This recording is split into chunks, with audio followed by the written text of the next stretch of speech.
کسی اللہ والے کی بیعت کرنا ضروری ہے آج کل کے حالات میں، نہ کرے کوئی بات نہیں، لیکن آج کل کے حالات میں جیسے گھر کے اندر کوئی بڑا نہ ہو، نہ نظام نہیں چلتا، تو لازم بات ہے کہ جب والدین ہوتے ہیں بچوں کو کنٹرول کرتے ہیں، گھر کو سنبھالتے ہیں، اسی طرح استاد ہے، شیخ ہے، مرشد ہے، لیکن وہ ہو جو خود سنت محمد مصطفیٰ کے تابع۔ وہ ایسا پیر نہ ہو۔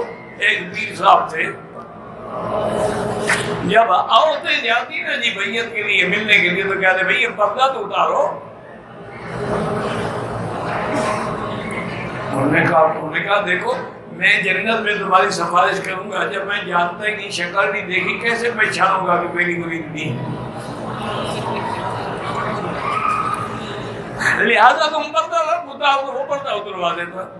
ایک دن ایک من چلا بیٹھا تھا، اس نے کھڑے ہو کے کہا حضرت پیر صاحب یہ تو حدیث مبارک میں ہے کہ قبروں سے جب اٹھیں گے تو سب ننگے ہوں گے، تو آپ ہی تو مریدوں کو ننگا کر کے دیکھ رہے ہیں، کیوں باقی بدن تو نہیں پہچانیں گے نا آپ۔ تو پھر لوگوں کو بھی بات سمجھ جائے، انہوں نے ٹھیک ٹھکائی کی پھر پیر صاحب کی۔ تو یہ تو حالات ہے، اگر ایسا پیر ہو نا تو اس سے دور بھلا۔